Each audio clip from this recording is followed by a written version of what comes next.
NEET 2026 പുനഃപരീക്ഷയ്ക്ക് മുന്നോടിയായി ടെലഗ്രാമിന് താൽക്കാലിക വിലക്ക് ഏർപ്പെടുത്തിയത് മോദി സർക്കാരിന്റെ പുതിയ തന്ത്രമാണെന്ന് കോൺഗ്രസ് എംപി രാഹുൽ ഗാന്ധി. പരീക്ഷാ തട്ടിപ്പിന് ഉത്തരവാദികളായ പേപ്പർ ചോർച്ചാ ശൃംഖലകളെ ലക്ഷ്യം വെച്ചുള്ളതല്ല, മറിച്ച് വിദ്യാർത്ഥികളെ ലക്ഷ്യം വെച്ചുള്ള വഴിതിരിച്ചുവിടൽ തന്ത്രമാണിതെന്ന് രാഹുൽ ഗാന്ധി വിശേഷിപ്പിച്ചു.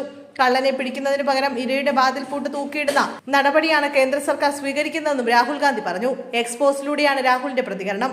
രാജ്യത്തെ ദശലക്ഷക്കണക്കിന് വിദ്യാർത്ഥികൾ വർഷങ്ങളായി ടെലഗ്രാമിലൂടെ പഠിക്കുന്നു.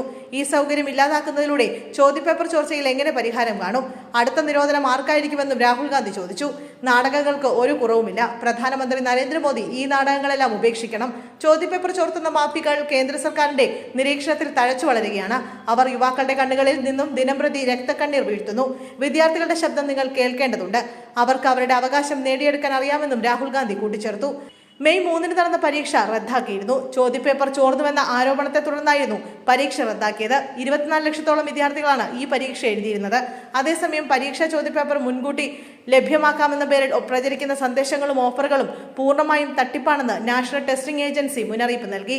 ഇത്തരത്തിലുള്ള വാഗ്ദാനങ്ങളിൽ വിശ്വസിക്കരുതെന്നും ഉദ്യോഗാർത്ഥികളും രക്ഷിതാക്കളും ജാഗ്രത പാലിക്കണമെന്നും അധികൃതർ നിർദ്ദേശിച്ചു.